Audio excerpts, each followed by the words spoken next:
आपण पुण्यातल्या पूरस्थितीबद्दल बोलतोय आणि लोकांशी संवाद साधतोय, त्यांच्या समस्या जाणून घेतोय. तुमच्या समस्या आणि आमचं व्यासपीठ.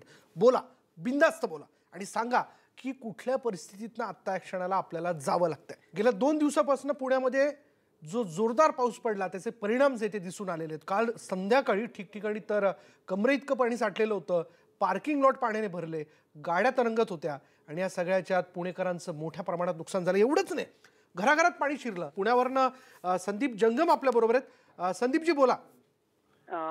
काल संध्याकाळी ऍक्च्युली मी माझा एक रिलेटिव्ह आहे, ते हॉस्पिटलला ऍडमिट होते. तिकडे त्यांना भेटायला गेलो होतो. सो हार्डली 5 मिनिटाचं वॉकिंग डिस्टन्स असताना मला ट्रॅफिक आणि जे पाणी आलं होतं वडगावच्या पुलाखाली, ऑलमोस्ट 6 फूट पाणी होतं. ऑलमोस्ट मी त्या तिथे साधारणतः मला वाटतं 2 ते 2.5 तास फिरत होतो मी तिथे, की दुसरीकडनं कुठनं जाता येतंय का. पण सगळीकडे एवढं ब्लॉक झालेलं होतं ट्रॅफिक की जायला रोडच नव्हते कुठे. पण अखेर आपण सुखरूप पोहोचलात, हे महत्वाचं. पण यापूर्वी अशी परिस्थिती पुण्यात कधीच आपण बघितली नाही वगैरे. आई वडील सगळे टेन्शन मध्ये होते. हा, होय ना. पण यापूर्वी अशी परिस्थिती पुण्यात कधीच बघितली नाही. नाही, कधीच नाही. मी आता ऑलमोस्ट 24-25 वर्ष झाले पुण्यात राहतोय, पण कधीच मला जाणवलं नाही ते. कधीच अशी परिस्थिती बघितली नाही असं ते म्हणतात. कधीच नाही. ही पहिलीच वेळ. आपण धन्यवाद आमच्याशी बोलल्याबद्दल. पुढला फोन आपण घेऊयात. निगडीवरनं आनंद खडांगळे आपल्या बरोबर आहेत. आनंदजी बोला.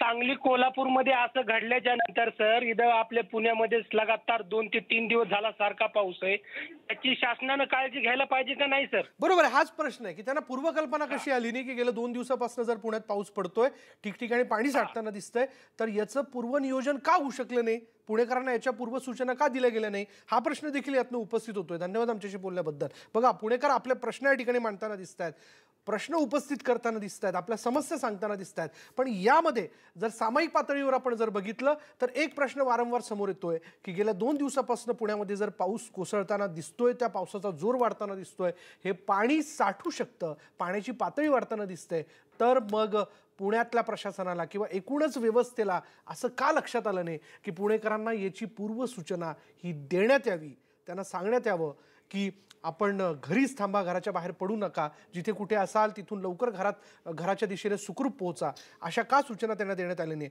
आणि नाहक आपण बघतोय पुणेकरांना याचा त्रास सहन करावा लागला. काही लोकांच्या घरात पाणी शिरलं, काही लोक वाहून गेलेली आहेत आणि जनावरांना देखील याचा मोठा फटका बसलाय. कृष्णनगरवरनं पुण्यातल्या प्रशांत गायकवाड आपल्यासोबत आहेत.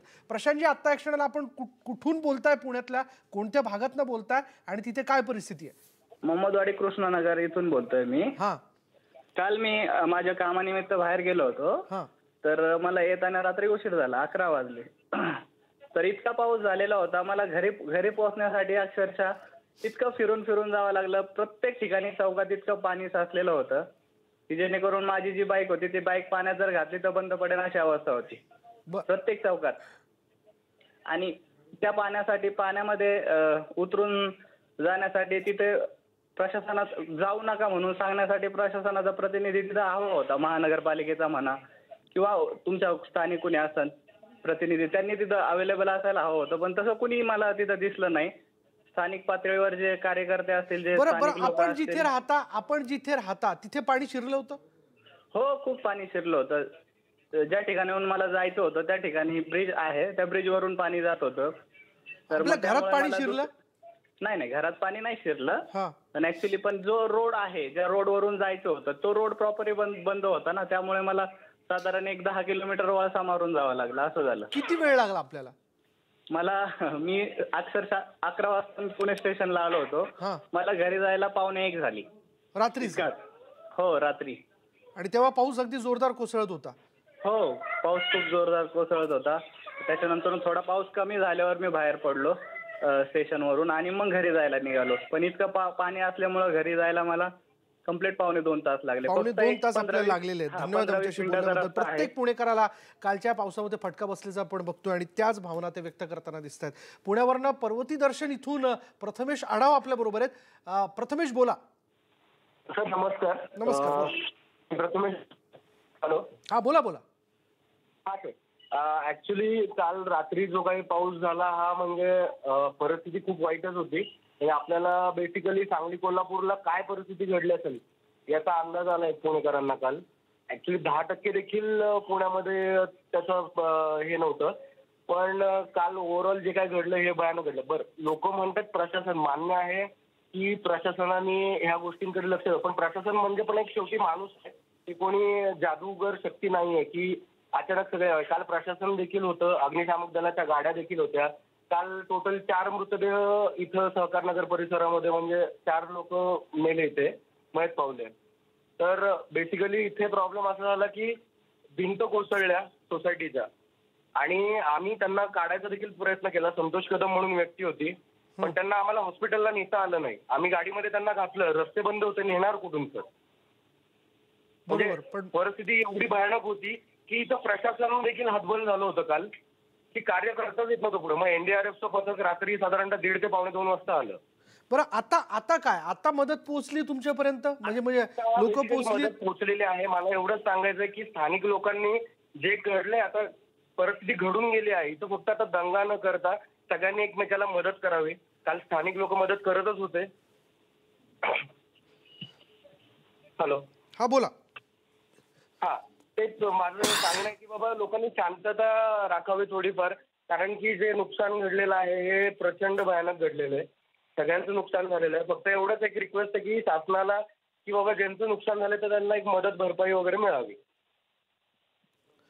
शासनाला सारखं जबाबदार धरू नये अशी भावना आपण व्यक्त करताय, पण याच्यामध्ये प्रत्येक पुणेकर आपल्या वतीने बिनधास्तपणे नेमक्या काय समस्या, काय परिस्थिती याबद्दल माहिती देताना दिसतोय. हडप सर्व्हरने विलास मोरे आपल्या बरोबर आहेत. विलासजी बोला.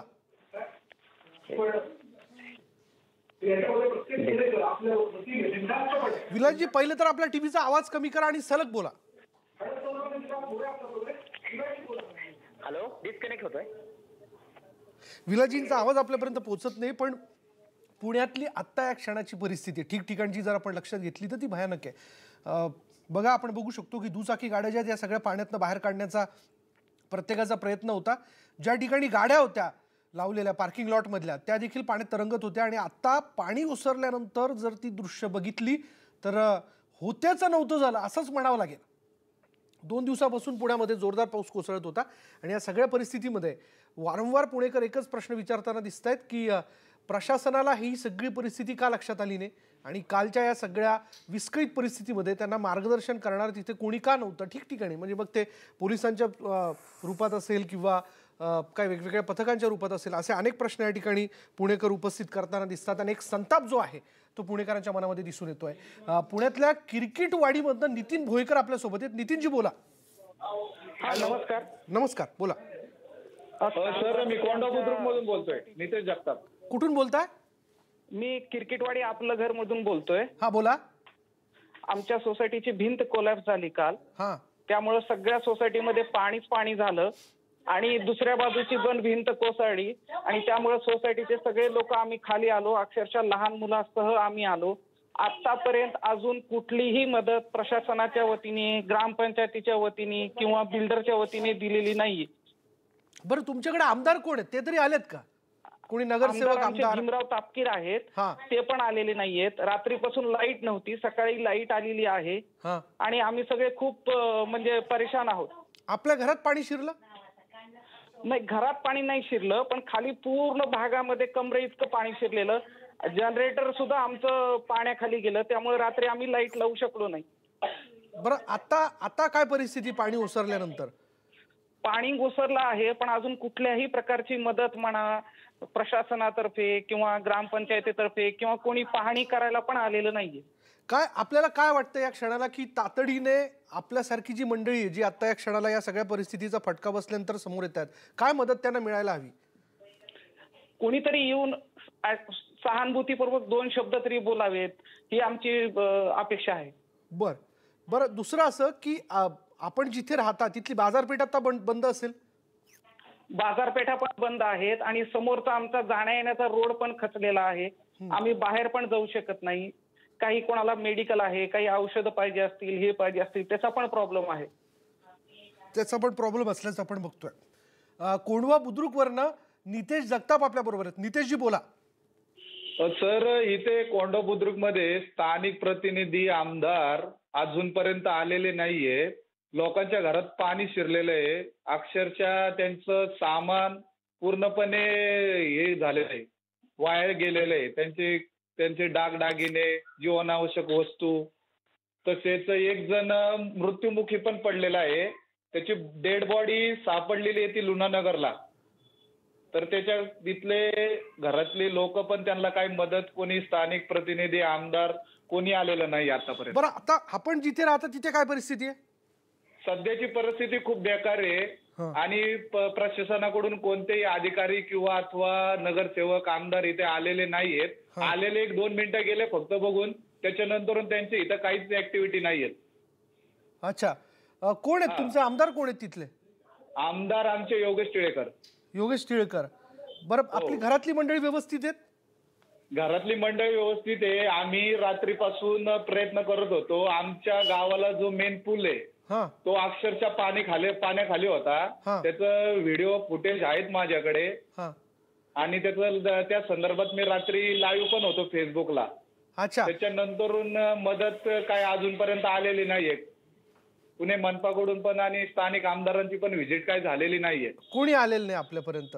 हो, कोणी आलेलं नाहीये. बरं, आपल्याला आपल्या भागातनं दुसऱ्या भागात जाता येतंय? म्हणजे वाहतूक सुरू आहे? संपर्क सकाळपासून चालू झालेला आहे. पुलावरचं पाणी ओसरलेलं आहे आणि आता लोकांचे म्हणजे चालू झालेली वर्दळ. पण जे लोकांचे जे व्यावसायिक आहे रोडच्या कडेला, त्यांच्या अक्षरशः दुकानांचे नुकसान झालेलं आहे. दुकानं वाहून गेली. सोन्याचं दुकान आहे, कोणाचं चिकनचं दुकान आहे, कोणाचं भाजीपाल्याचं दुकान आहे. तर त्यांच्या अक्षरशः पूर्णपणे तो माल आहे ना, तो त्यांचा वाहून गेलेला आहे. वाहून गेलाय. लोकांचं, व्यापाऱ्यांचं मोठ्या प्रमाणात नुकसान झालेलं आहे. सर्वसामान्य नागरिकांचं नुकसान झालेलं आहे. आणि ही परिस्थिती आता या क्षणाला पुण्यामध्ये आपल्याला बघायला मिळते.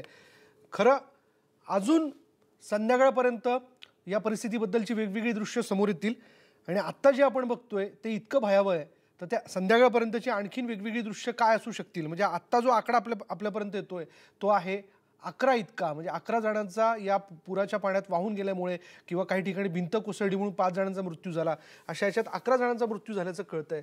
तर काही ठिकाणी लोक आपल्याला हेही सांगताना दिसत आहेत की आमच्या इकडची काही लोक वाहून गेलेली आहेत.